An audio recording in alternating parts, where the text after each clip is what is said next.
Getting rid of evening cravings without eating. Today I'm going to tell you how to get rid of evening cravings without going to the shop and eating high-calorie food. This week, after another long day and exercise session, I was once again on the receiving end of a craving and on the precipice of giving in. I've been considering what to get from the Morrison's Deli near my house, and as we went out for our evening dog walk, food continued to plague my mind. The day before, I'd satisfied this very same craving with some jelly sweets that were, for all intents and purposes, completely mindlessly eaten. The joy of distance running is it frees me up from a calorie perspective to get away with more sugar and more calories to fuel my runs.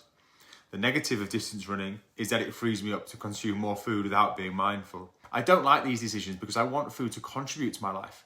I want to be really in control of the food that I eat. I want to set a positive example to my clients. And I also want to get into healthy habits that will hopefully one day influence the little eyes that watch my every move. Mindlessly eating jelly sweets is not a positive example of the person that I enjoy being or I want to become. Walking the dog, as I eyeballed the Easter eggs through the window display, I had a moment of insight. I realised I didn't actually want high-calorie food that much. I just wanted to get rid of the uncomfortable craving that I had. See, the day before, it wasn't the food that was nice, but the freedom from the uncomfortable craving that felt so good. The food itself had been a bit meh, but getting away from the negative feelings had led to this feeling of relief. A light bulb went off in my head, and at that moment in time, it wasn't a genuine desire for pleasure from food that I wanted, but a release from the grip of the tight-chested, brain-thumping craving that had gripped me. They aren't one and the same, you see. I also realised that food wasn't the only means to do this. If I went home and read my book, which was one of my favourite evening pastimes, then I'd be focused on something else, and voila, no craving, and I'd be feeling better. And so with a bit of mental toing and froing and some bargaining with myself in the form of I can always go out and get some later if I want to, I went home. Me, Chrissy the dog trudged back. Me and Fenton got on the sofa and I read my book. And as if by absolute magic, within a couple of minutes the craving had passed.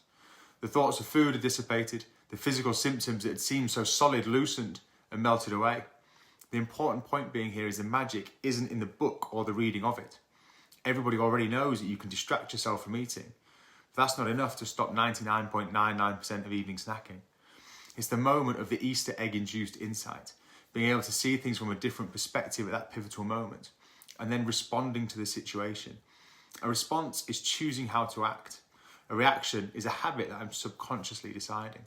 These are skills that most people lack in order to really feel in control and have a better relationship with food. By focusing on the reading element, we miss the wood for the trees and believe when it doesn't work, we just need to try harder and focus more. It's common for me to react and follow these old, well-worn pathways or habits of using high-calorie food. Craving for food equals uncomfortable sensation equals eating, which equals freedom from discomfort. Recognising the reward wasn't the food, but the freedom from discomfort, and that food was one of several options to do this, gave me a window of opportunity. And obviously, talking through this now with you, I'm glad of my decision. If the idea that being released from cravings rather than the food itself feels good makes sense to you, then please give this a like. If you've ever had a moment of insight like this and made a better choice, let me know about it in the comments. And for more content like this, please subscribe to our YouTube channel.